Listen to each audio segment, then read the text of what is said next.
Hi everyone, I thought I'd pop on and read another short extract from my book, Echoes Within Walls. Yes, they do talk.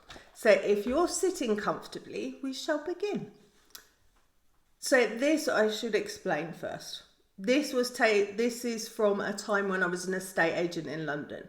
So that is why I was in the property, just so you don't think it's a bit random. Okay, so sit back, relax. I was once sent to supervise the viewing of a garden flat. Perhaps I should have had my suspicions when I was told to go early and take a large can of air freshener with me. This property, though, was on one of the better streets in the area, a residential street lined with beautiful trees. It was a Victorian purpose-built maisonette with its own front door, and the front garden had been well cared for.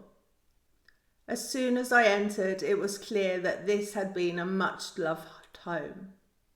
Yes, the smell was bad, but the place was welcoming and warm. Then when I opened the bedroom door, I was hit with an overwhelming feeling of confusion and loneliness. All the furniture had been removed there, although not in the rest of the property. But as I stood in the doorway, I could see how it had looked just a few short months before. By now, I was used to seeing things that others couldn't, but this was rather different. A double bed was in front of me, and in it was an elderly and frail woman. All her belongings were laid out on the bedside table. There was jewellery, a book, and even a cup that the lady had been drinking from. It took a few moments to adjust to this scene in front of me before I suddenly remembered that I only had 5 minutes until the viewers arrived. I opened the windows. The old woman was of course in spirit form, and it became clear to me that she was unaware that she had died. That was the feeling of confusion I had picked up on. She had passed away in her sleep and had no idea that it was her time to leave her beautiful home.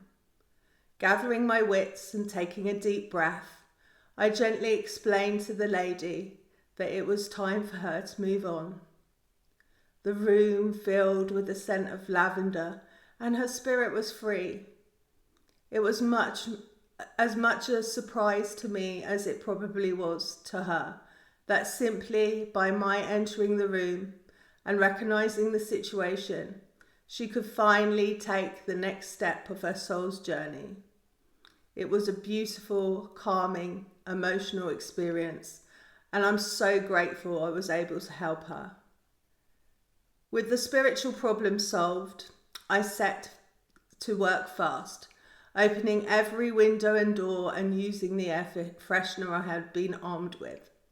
As I worked again instinctively, I set the intentions for the property to be happy and a comfortable home once more. The viewers bought that property. If you enjoyed that short story, go and get yourself a copy of my book, Echoes Within Walls. It's available on Amazon and in all bookshop stores worldwide and in digital form. So if you like reading on a Kindle, you can get it there too. Thanks for listening. Hope you enjoyed that. Sending loads of love. Bye.